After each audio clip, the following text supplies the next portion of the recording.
novos editais, instrumentos legais utilizados, convênios, prêmios, etc., valores de referência para definição de subsídios financeiros, prazos de execução dos contratos firmados.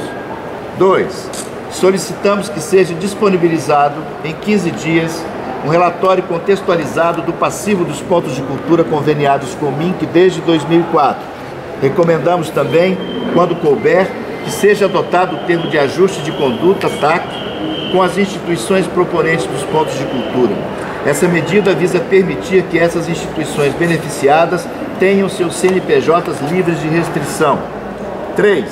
Reivindicamos que seja realizado um chamamento público para a criação de um portal do Programa Cultura Viva em software livre, integrando as redes sociais para dar visibilidade aos pontos de cultura e transparência aos recursos públicos investidos.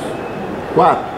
Solicitamos que seja dado tratamento prioritário à liberação de recursos para a realização dos fóruns e teias estaduais. 5.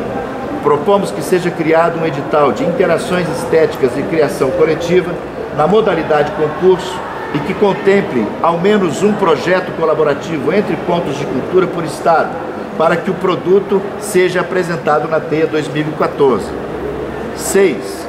Reivindicamos que os representantes da CNPDC e seus respectivos suplentes do GT-TEIA sejam imediatamente nomeados por meio de portaria e que o processo de elaboração do projeto TEIA 2014 seja retomado imediatamente. É fundamental que o escopo desse projeto compartilhado com a Comissão seja compartilhado com a Comissão Nacional dos Pontos de Cultura e com as demais redes estaduais e municipais. 7. Solicitamos a abertura de edital para a contratação de pessoal para integrar a Comissão Executiva da TEIA 2014 com os seguintes GTs de produção. 1. Relações institucionais. 2. Infraestrutura e logística. 3. Finanças. 4. Mostra artística. E 5. Comunicação e mobilização. Entendemos que esses editais deverão estar abertos à candidatura de membros da CNPDC que tiverem interesse e capacidade técnica comprovada. 8.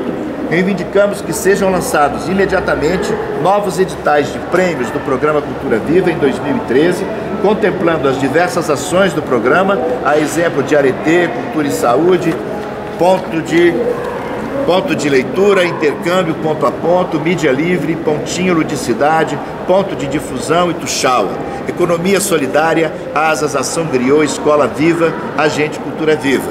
9. Reivindicamos que o Ministério da Cultura indique um novo representante para ocupar a cadeira dos pontos de cultura no Conselho Nacional de Política Cultural, CNPC, a partir da lista tríplice encaminhada pela Comissão Nacional dos Pontos de Cultura. 10.